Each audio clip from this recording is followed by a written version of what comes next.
2026 වසරේ සිට ඖෂධ හිඟය අවසන් වන බව කැබිනට් මාධ්‍ය ප්‍රකාශක සෞඛ්‍ය හා ජනමාධ්‍ය අමාත්‍ය වෛද්‍ය නලින්ද ජයතිස්ස මහතා පවසා සිටී. ඔහු මේ බව සඳහන් කළේ කැබිනට් තීරණ දෙනුම් දීමේ මාධ්‍ය හමුවට එක්වෙමින්.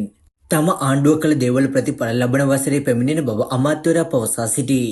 ඒ සම්බන්ධයෙන් වැඩිදුරටත් අදහස් දැක්වූ අමාත්‍යවරයා ලුණු නැත්තම් හාල් නැත්තම් සති දෙකෙන් ගෙන්වන්න පුළුවන්.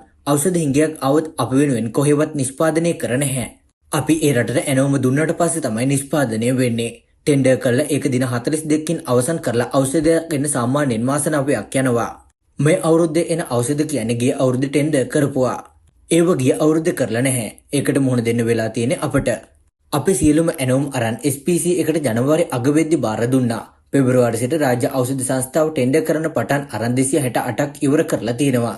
ඇතැම් ඒවා ඕඩර් කරලා තියෙන්නේ. 2022 තාපු සමහර ඕඩර්ස් තාම ඇවිල්ලා නැහැ. සමහර ඒවා එන්නේ කවද්ද කියලා අපිට කියන්න බෑ.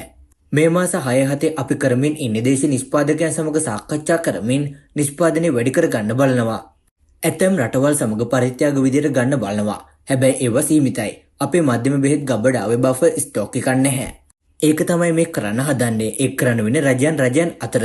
ඒක කරද්දි තමයි විපක්ෂ නායක කෑග ගහ ඉන්නේ. රටවල් 7කට විදේශ අමාත්‍යාංශය සමග සාකච්ඡා කළ රටවල් 4ක් එක් ඖෂධ නිශ්චිත කාලයකදී දෙන්න එකඟ වෙලා තියෙනවා.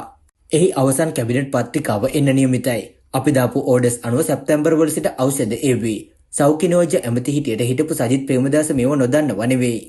ඔය හිඟයක් කියලා කෑගහිල්ලෙන් වෙන්නේ වාසි වෙන්නේ වෙළඳ සමාගම් වලට. ඒකෙන් වෙන්නේ 10-15 ගුණයකින් වැඩි මිලට බෙහෙත් විකුණන අවස්ථාව ලැබීම. යනුවෙන් අදහස් දක්වමින් කැබිනට් මාධ්‍ය ප්‍රකාශක අමාත්‍ය නලින්ද ජයතිස්ස මහතා මෙම අදහස් පළ කරන ලදී.